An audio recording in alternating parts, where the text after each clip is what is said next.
La lección prohibida de El Príncipe, verte santo, pero actuar como bestia. Hoy no vamos a hablar solo de historia. Vamos a hablar de tu mundo, del mundo real, de ese lugar donde las promesas se rompen, donde los discursos esconden cuchillos, y donde el poder nunca juega limpio. Y para entenderlo, tenemos que entrar al capítulo más espinoso, más polémico y más explosivo de El Príncipe. No es un capítulo, es el capítulo. El más incómodo, el más citado, y también el más malinterpretado. No te pierdas este episodio, la lección prohibida de El Príncipe, verte santo, pero actuar como bestia. Y lo encontramos en el capítulo 18, el momento en el que Maquiavelo hace lo que casi nadie se atreve a hacer hoy en público, decir la verdad cruda que todos los líderes, políticos, empresarios, jefes, influencers, presidentes, piensan en silencio. Que un líder no está obligado a cumplir sus promesas cuando esas promesas lo convierten en rehén, cuando dejan de ser un compromiso y se transforman en una cadena alrededor del cuello. Y es justo aquí, en estas líneas escritas hace 500 años, donde nace, con luces, sombras y una honestidad brutal, el motivo por el que la palabra, maquiavélico, sigue viva, no en los libros, sino en los titulares, en las oficinas, en las campañas políticas, en los negocios y hasta en las relaciones personales. Y Maquiavelo no empieza suavemente. No da rodeos. Desde el primer golpe, lanza una sentencia que tiembla como un portazo en la cara de la moral convencional. Los príncipes que han hecho menos caso de la fe jurada, son los que han realizado grandes empresas. No está diciendo que sea admirable. No está diciendo que sea hermoso o digno de aplauso. Está diciendo algo mucho más crudo y mucho más real, que funciona. Que en el juego del poder, los escrúpulos no siempre pagan dividendos. Maquiavelo reconoce la dignidad de un líder que cumple sus promesas, pero nos dice que los que no las cumplen siempre son los que triunfan. Así que quédate conmigo, porque hoy vamos a descubrir cuándo conviene ser virtuoso, y cuándo conviene ser maquiavélico. Primero, dos modos de combatir, el de los hombres, y el de las bestias. Maquiavelo abre esta sección con una distinción que atraviesa toda la historia humana. Los conflictos se pueden enfrentar de dos maneras. La primera es la forma, civilizada, la forma de los hombres, a través de las leyes. La segunda es la forma primitiva, instintiva, brutal, a través de la fuerza. Y él, fiel a su estilo, no adorna nada.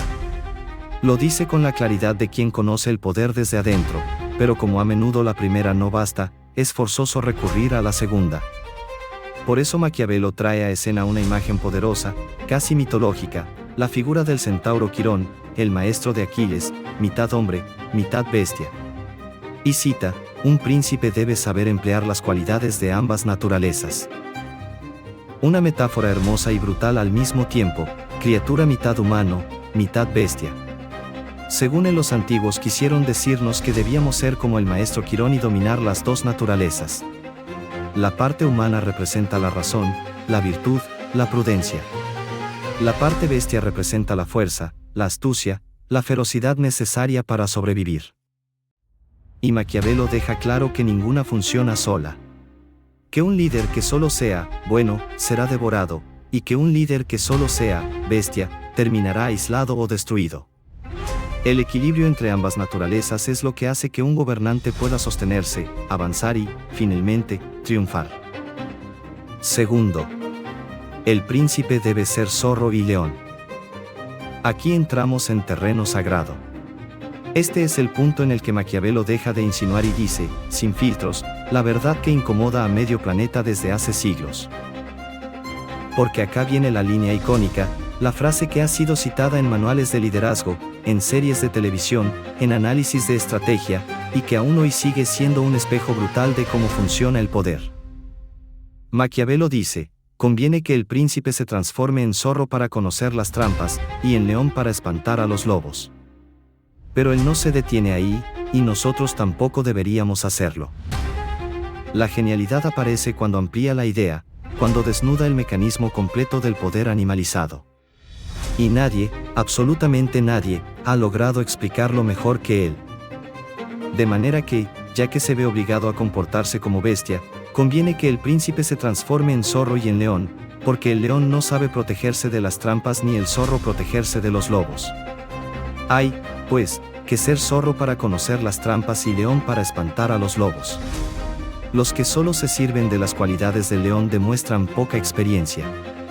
Por lo tanto, un príncipe prudente no debe observar la fe jurada cuando semejante observancia vaya en contra de sus intereses y cuando hayan desaparecido las razones que le hicieron prometer.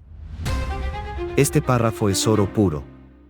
Es la clave del liderazgo real, no del liderazgo romántico que se vende en conferencias de autoayuda.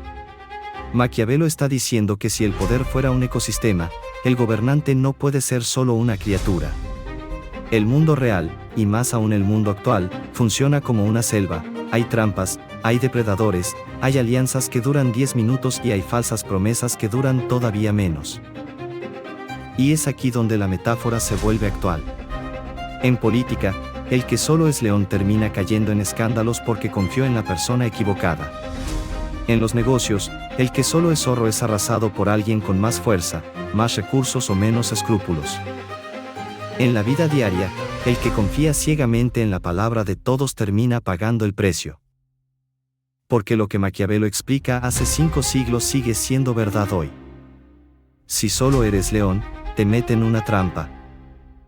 Si solo eres zorro, cualquiera más fuerte te aplasta. El buen gobernante, o el buen líder, o el buen estratega, o incluso el ciudadano que quiere sobrevivir en un mundo competitivo, es una mezcla peligrosa. Una combinación precisa y casi quirúrgica, fuerza suficiente para intimidar, y astucia suficiente para no ser engañado. Un equilibrio que no se enseña en la escuela, pero que Maquiavelo retrata con claridad quirúrgica.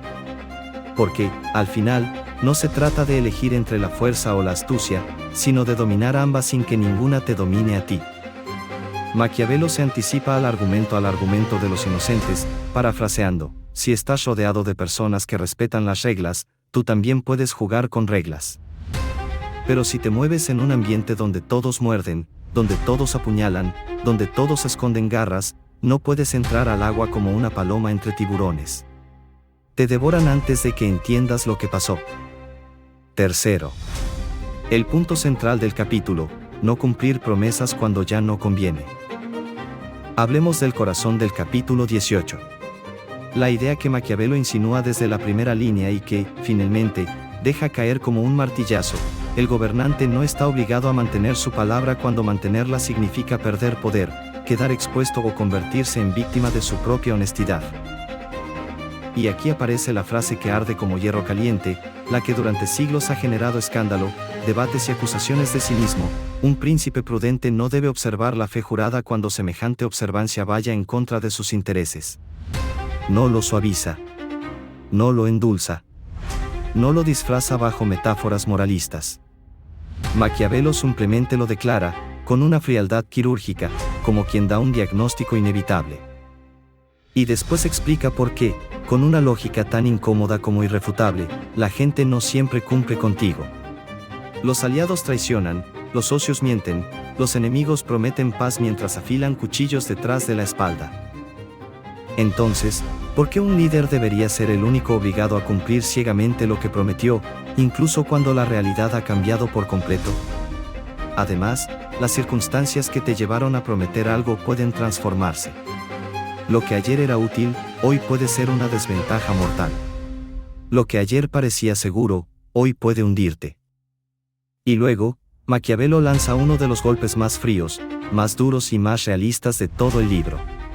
Una línea que parece escrita para el siglo XVI, pero que describe de manera perfecta a los políticos de hoy, a los directivos de empresas, a los negociadores, incluso a las celebridades que manejan su imagen como arma: nunca faltaron a un príncipe razones legítimas para disfrazar la inobservancia.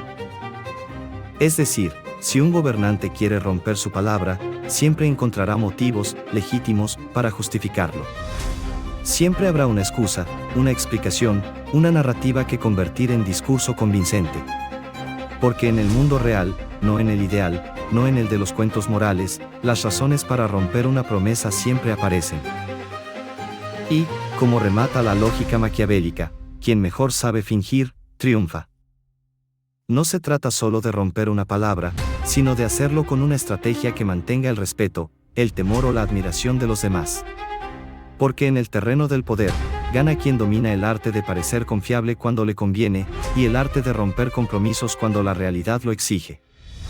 Cuarto. El ejemplo vivo, el Papa Alejandro VI.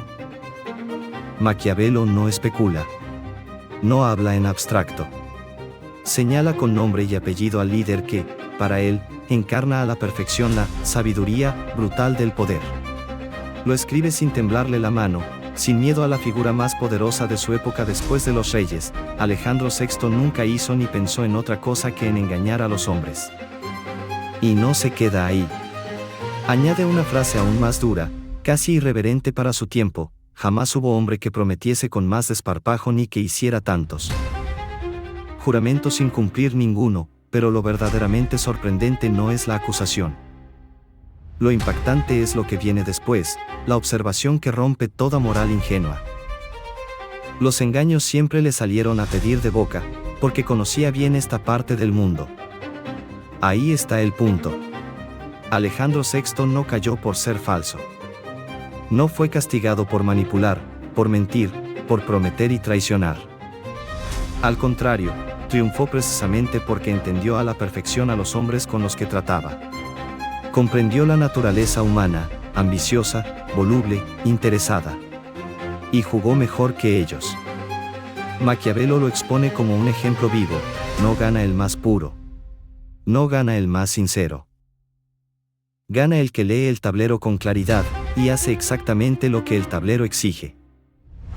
Quinto. La clave no es ser virtuoso, sino parecerlo. Aquí entra el veneno puro del capítulo 18, la esencia más polémica y citada de toda la obra. Lo que Maquiavelo escribe en estas líneas ha sido usado en campañas electorales, en manuales de relaciones públicas y hasta en estrategias empresariales. La frase cae como un rayo: no es preciso que un príncipe posea todas las virtudes, pero es indispensable que aparente poseerlas. Y lo lleva todavía más lejos, con una precisión que casi suena a burla de la moral tradicional: el tenerlas y practicarlas siempre es perjudicial, el aparentarlas, útil. Es una frase brutal. Una sentencia que descuartiza el discurso moralista y lo reemplaza por un análisis frío de cómo funciona la reputación en el mundo real.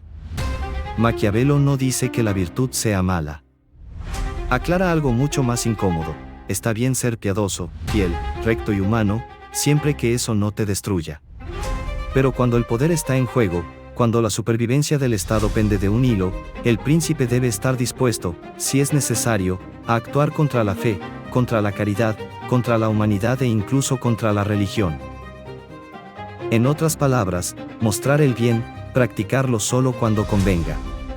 Porque la imagen sostiene al poder. Y la virtud absoluta, sin estrategia, no es virtud, es debilidad. Sexto. La percepción importa más que la verdad.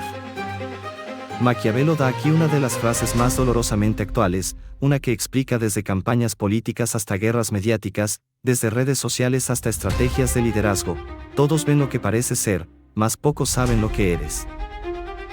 La mayoría solo ve la superficie. La masa juzga por apariencia. El pequeño círculo que realmente conoce al gobernante, ese grupo ve la verdad, pero no puede hablar, porque el poder del príncipe los silencia, los controla o los obliga a mantener lealtades forzadas. Y el capítulo remata en su idea esencial, la que lo resume todo, la que explica por qué tantos líderes hoy actúan exactamente como Maquiavelo describe, y en las acciones de los hombres, y particularmente de los príncipes, se atiende a los resultados. Si ganas, todo el mundo justificará tus medios. Si pierdes, te condenarán aunque hayas sido un santo. El resultado reescribe la moral. El éxito limpia las manos. El fracaso las ensucia, aunque estén impecables. Séptimo. El cierre maquiavélico: la fama justifica los medios. Maquiavelo no moraliza. No condena. No sermonea. Diagnostica. Y lo hace con una de las frases más certeras y modernas del libro, perfecta para describir desde la política global hasta los escándalos empresariales de hoy: el vulgo se deja engañar por las apariencias y por el éxito. Si el príncipe vence, se dirá que actuó con sabiduría. Si tropieza, el mundo le caerá encima como si siempre hubiera sido un incompetente o un criminal. Así funciona la percepción humana: éxito igual a virtud, fracaso igual a culpa. Por eso el consejo final no se anda con rodeos: trate, pues, un príncipe de vencer y conservar el Estado. Vencer primero, justificar después. No se trata de ser malvado. Se trata de no ser un ingenuo rodeado de depredadores. El capítulo 18 no es un manual de maldad.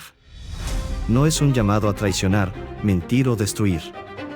Es una autopsia de la política real, escrita por un hombre que vio con sus propios ojos cómo los gobernantes, buenos, eran destruidos por cumplir promesas que sus enemigos jamás pensaron cumplir. Y vio también cómo los que sabían adaptar su virtud, los que mezclaban fuerza y astucia, el león y el zorro, eran los que sobrevivían. Si quieres comprender el poder sin filtros, sin cuentos de hadas, sin idealismos vacíos, el capítulo 18 es la puerta de entrada. Y por eso, 5 siglos después, sus líneas siguen ardiendo. Si te gustó este video, no olvides dejar tu like, suscríbete si no lo has hecho ya y comparte. Como siempre, nos vemos en el siguiente movimiento.